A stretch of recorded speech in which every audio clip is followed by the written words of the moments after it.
পদে থাকলে যে ভোটে জেতা যাবে একথা মানতে চাইছিল না তারই দলের লোকজন। ওদিকে তিনিও চেয়ার আঁকড়ে আছেন, ছাড়বেন না কিছুতেই। সে যাই হোক, মাস খানেক টালবাহানার শেষে বনগাঁ পুর চেয়ারম্যানের পদ থেকে ইস্তফা দিলেন গোপাল শেঠ। তার ইস্তফার পর এলাকায় সবুজ আবির ওড়ালো দলেরই বেশ কিছু লোকজন। গত লোকসভা ভোটে পুরসভার সব ওয়ার্ডে তৃণমূলের বিপর্যয়ের পর থেকেই তাকে পদ থেকে ইস্তফা দিতে নির্দেশ দিয়েছিল তৃণমূলের রাজ্য নেতৃত্ব। তৃণমূল কাউন্সিলররা তার বিরুদ্ধে অনাস্থা আনলেও গোপাল শেঠ কিন্তু পদ ছাড়েননি। বুধবার আস্থা ভোটের আগেই পুরো চেয়ারম্যানের পদ থেকে অবশেষে ইস্তফা দিলেন গোপাল।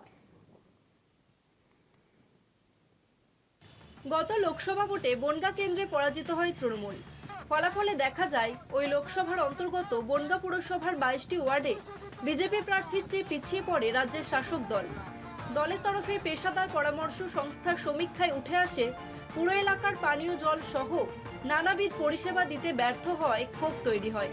ভোটে পুরো এলাকায় বিপর্যয়ের নেপথ্যে চেয়ারম্যানের অদক্ষতাকেই চিহ্নিত করে গোপাল শেঠের বিরুদ্ধে সরব হতে শুরু করে তৃণমূলের একাংশ। ইতিমধ্যেই রাজ্যের বিভিন্ন পুরসভা ও কর্পোরেশনে শীর্ষ পদস্থকে অপসারণের লক্ষ্যে দলের তরফে সংশ্লিষ্টদের ইস্তফা দিতে নির্দেশ দেয় তৃণমূলের রাজ্য নেতৃত্ব। সেভাবেই গোপালের কাছেও সেই বার্তা পৌঁছে গেলেও ইস্তফায় অনড় ছিলেন গোপাল। তাকে ঘিরে চলা বিতর্কের মধ্যেই গোপালের বিরুদ্ধে দলের 9 জন কাউন্সিলর আস্থা ভোটের দাবি জানিয়ে মহকুমা শাসককে চিঠি দেন। তার জেরেই বুধবার আস্থা ভোটের আয়োজন করা হলো।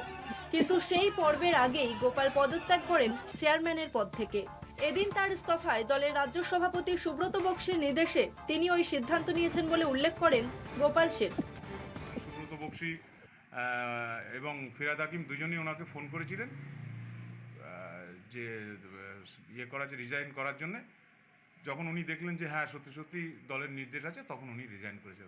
উনি রিজাইন করার জন্য প্রস্তুত ছিলেন, কিন্তু উনি কনফার্ম ছিলেন না যে এটা সত্যি সত্যি দলীয় নির্দেশ নাকি ব্যক্তিগতভাবে কেউ এটা করছে। চেয়ারম্যানের ইস্তফার ঘোষণায় দলের গোপাল বিরোধী গোষ্ঠী উল্লাসে ফেটে পড়ে। পুরো ভবনের সামনে ব্যান্ড বাজিয়ে আবির মেখে উচ্ছ্বাসে মেতে ওঠেন তৃণমূল কর্মীদের একাংশ। দলের জেলা নেতা বিশ্বজিৎ দাসের দাবি, আস্থা ভোটে পরাজয় নিশ্চিত বুঝেই ইস্তফা দিতে বাধ্য হয়েছেন গোপাল শেঠ। দলের রীতিনীতি মেনেই আমরা এগিয়েছি। দল যে সিদ্ধান্তের কথা জানিয়েছেন সেই সিদ্ধান্ত মোতাবেক হয়েছেন এবং আজকে ওর পদত্যাগপত্র গ্রহণ হয়ে যাবার পরেই আবার দল সিদ্ধান্ত পাঠাবেন যে কে চেয়ারম্যান ভাইস চেয়ারম্যান হবে। অনাস্থায় ওর পরাজয় সুনিশ্চিত জেনেই 1 ঘন্টা আগে পদত্যাগপত্র পাঠালেন। আমি তো বলবো এটা নাটক এবং এটা গটআপ। উনি ইস্তফা দিলেন, এতদিন পরে দিলেন। উনি কেন মানুষকে হয়রানি করলেন? বনগাঁর পৌর পরিষেবার থেকে মানুষকে বঞ্চিত করলেন। ওনার কোনো রাইট আছে করার? চেয়ারম্যান শূন্য হলেও পরবর্তীকালে ওই পদে কে বসবেন তার সিদ্ধান্ত নেবে দলের রাজ্য নেতৃত্ব। আপাতত মহকুমা শাসক পুরসভার প্রশাসকের দায়িত্বে থাকবেন।